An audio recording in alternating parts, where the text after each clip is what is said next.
어서 오세요. 반갑습니다. 안녕하세요. 저는 서울에서 회사를 다니고 있는 30대 초반 싱글녀입니다. 대학을 졸업하자마자 운이 좋게 나름 좋은 회사에 취업을 하게 되었습니다. 그렇게 회사를 다닌 지 6년 차입니다. 1년, 2년 직장 생활이 지나면서 동기들과는 더욱 친해지게 되었습니다. 그러다 한 동기 오빠와 같은 부서에서 일을 하게 되었습니다.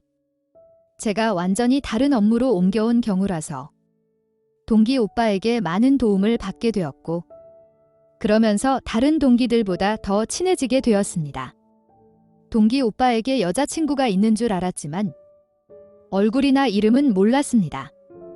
그런데 팀 회식 겸 저녁을 먹고 헤어지는데 여자친구가 근처에 기다리고 있다가 식당 앞으로 온 것이었습니다. 얼굴을 마주치는 순간 저는 바로 알아봤습니다.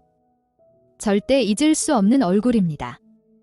세상 착한 얼굴로 순진한 척, 조신한 척 하는데 정말 역겨워서 토하고 싶었습니다. 제가 중학생 때 정말 뚱뚱한 학생이었습니다. 그렇다는 이유로 입학하는 첫날부터 맨날 놀리고 괴롭히던 일진 여자애가 있었는데 그게 바로 동기 오빠의 여자친구였습니다.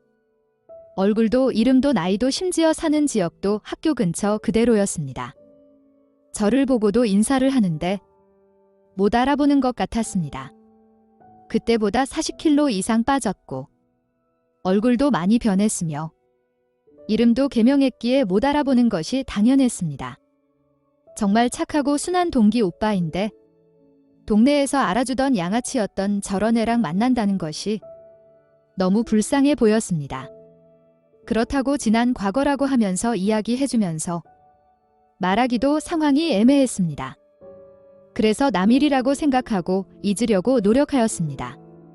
하지만 동기 오빠를 볼 때마다 생각이 나고 가끔가다 퇴근길에 회사 앞에서 그년을 볼 때마다 정말 미칠 것 같았습니다.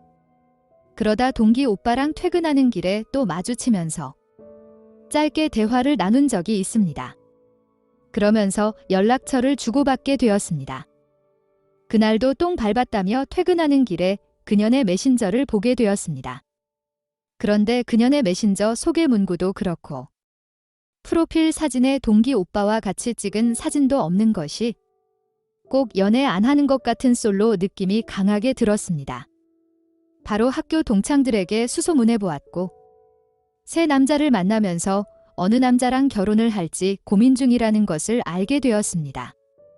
한 명은 의사, 다른 한 명은 7급 공무원, 그리고 동기 오빠입니다. 동기 오빠네가 집에 돈이 많다는 소문은 들었는데 그게 사실이었나 봅니다. 그년이 동기 오빠네 돈과 외동아들이라는 점 때문에 만난다는 것이었습니다. 동기 오빠도 구해줘야겠다는 생각과 함께 그년에게도 복수를 해야겠다고 다짐을 하였습니다. 그날부터 학교 동창들과 며칠간 연락 및 고민을 하면서 나름의 계획을 세웠습니다. 부족하지만 나름 치밀하게 준비를 하였습니다.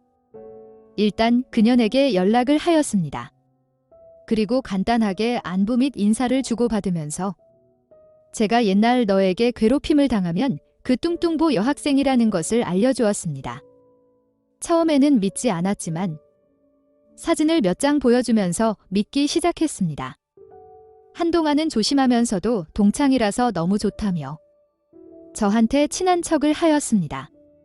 그 괴팍한 본연의 성격이 나오기만을 기다리면서 아주 편하게 대했습니다. 그렇게 시간이 지내다 보니 학교 다닐 때 괴롭히고 별것도 아닌 제가 일진이었던 본인에게 이렇게 편하게 대하는 게 기분이 상했는지 자기가 누군지 모르냐며 선을 지키라고 말을 하였습니다.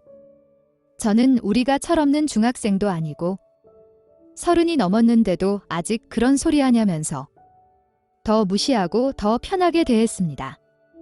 아마 더 화가 났을 겁니다. 더 화나라고 한 것이 맞습니다. 그러면서 문자나 전화로 험한 말 했던 것들을 모두 저장해 두었습니다. 그러다 그 화가 절정에 올라서 저에게 열폭을 할 때 그럼 너가 새 남자 만나면서 누구랑 결혼할지 재고 있는 것을 동기 오빠가 알려줘도 되냐고 물었습니다. 그런 일 없다면 잡아댔지만 제가 가지고 있는 증거 및 동창들이랑 주고받은 메신저 내용 등을 보내주었습니다. 바로 전화가 왔고 제발 비밀을 지켜달라며 최근에 자기가 험한 말에서 미안하다고 사과를 하는 것이었습니다. 제가 그거밖에 사과할 것이 없냐고 물었더니 자기가 더 잘못한 것이 있냐고 저에게 역으로 물었습니다. 모르면 어쩔 수 없지라고 하면서 전화를 끊어버렸습니다. 그리고 나서는 그년에게 오는 전화를 전부 수신 거부를 하였습니다.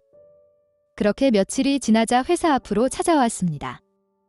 회사 앞이라 잠깐 만나자고 연락이 왔길래 동기 오빠를 데리고 나갔습니다. 동기 오빠는 언제 둘이 이렇게 친해졌냐며 묻길래 알고 보니 중학교 동창이었고 서로 너무 잘 알고 지내던 사이라고 하였습니다. 그녀는 사시나무 떨듯이 떨었습니다.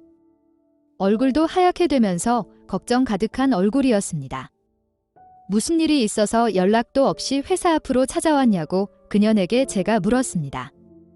얼버무리면서 그냥 지나는 길에 생각나서 연락했다고 하였는데 심심하면 너 남자친구들에게 해야지라고 하면서 말실수를 한 척 말을 해버렸습니다.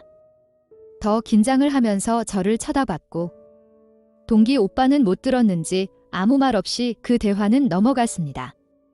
그렇게 20분 정도 카페에서 이야기하다가 저만 사무실로 올라왔습니다. 그날 밤에 또 미친 듯이 전화가 왔지만 받지 않았습니다. 그렇게 피를 말려주고 싶었습니다.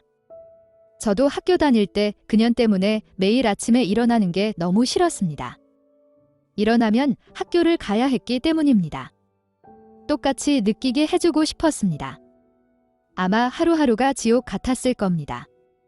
왜냐면 제가 봐도 객관적으로 그 세 남자 중에 동기 오빠가 결혼 상대로는 제일 좋았습니다. 그래서 그년이 더 저한테 쩔쩔매는 것이었습니다.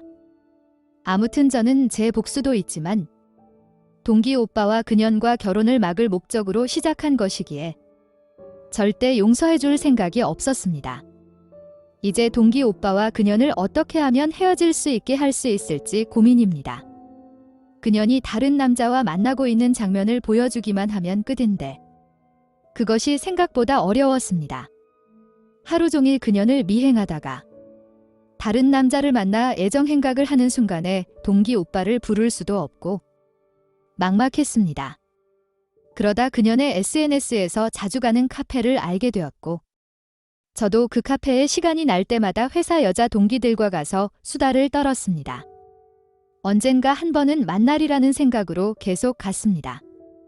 그러다 걸려들었습니다. 의사 남자친구와 팔짱을 끼고 들어오다가 딱 걸렸습니다.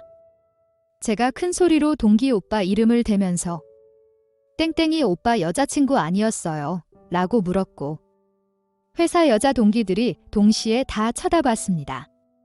같이 들어온 의사 남자친구는 무슨 소리냐며 잘 못 보신 것 같다고 하였지만 제가 그년의 실명을 거론하면서 맞는 것 같은데 아니냐고 재차 물었습니다. 그제서야 의사 남자친구도 상황 파악이 끝난 듯 그년이랑 밖에서 싸우는 것 같았습니다. 그 순간에 여자 동기들은 동기 메신저방에 싸우는 사진과 함께 상황을 실시간 중계하기 시작하였고 결국 동기 오빠가 그년에게 전화를 거는 것 같았습니다. 그런데 그년이 전화를 안 받자 저에게 전화가 왔고 있었던 사실을 전부 이야기해 주었습니다. 거기가 어디냐며 당장 온다길래 알려주었고 10분도 되지 않아서 동기 오빠는 왔습니다. 그때까지 싸우는 그년과 의사 남자친구를 보면서 깊은 한숨을 쉬면서 그년에게 헤어지자고 말을 하고서는 저희 테이블에 앉았습니다. 속상해하는 동기 오빠를 보면서 미안했지만 저런 년을 지금이라도 알아서 헤어지는 것이기 좋은 일이라고 생각하면서 힘내라고 속으로 응원하였습니다. 그년이 의사 남자친구와 한참을 싸우고 들어와서 저한테 지랄을 하려고 하자 동기 오빠가 그년의 뺨을 때린 후에 저를 데리고 카페에서 나와 택시 태워서 보내줬습니다. 그렇게 그년하고 동기 오빠는 완전히 헤어졌습니다.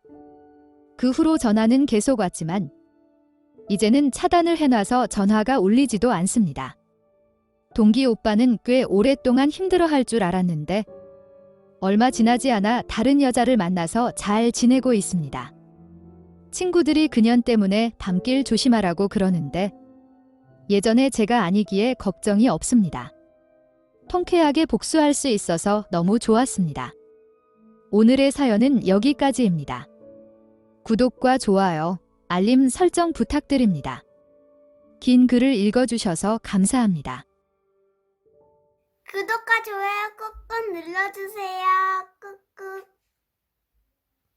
알림 설정도 꾹꾹 눌러주세요.